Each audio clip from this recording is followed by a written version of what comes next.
Our protagonist lives with this man. She met him one summer at a second-hand bookstore. Wearing a thick coat on a hot summer's day, he introduced himself as Ingyu, an alumni of her husband. A strange sense of unease. The protagonist was uncomfortable, but when he asked for her husband's number, she passed it over without hesitation as though entranced. 1 week later, the protagonist was waiting for her husband to get home when she faced an unexpected surprise. It was Ingyu. He stood with her husband on his back.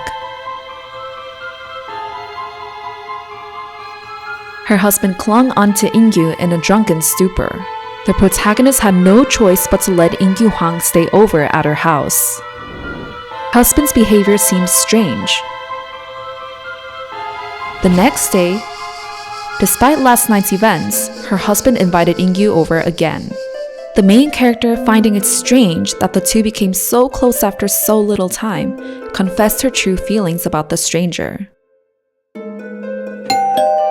The protagonist was confused because she couldn't tell if her husband was being daft or she was being overly sensitive.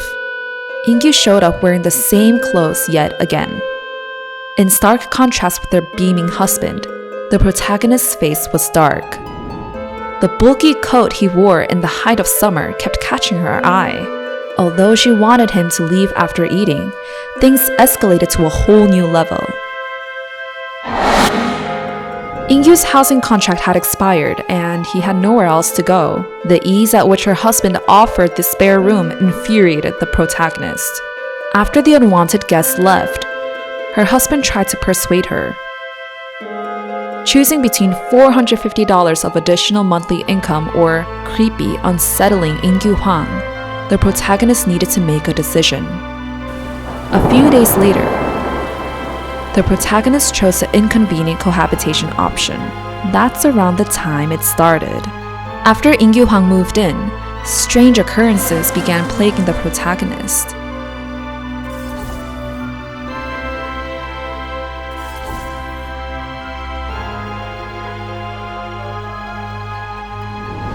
And then one day, in the early morning, the protagonist came out for a glass of water and heard strange sounds coming from the spare room.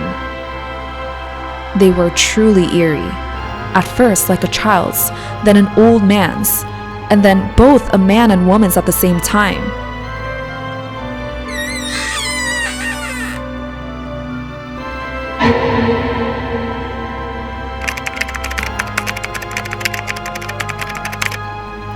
Check out The Invitation on Manta, available now.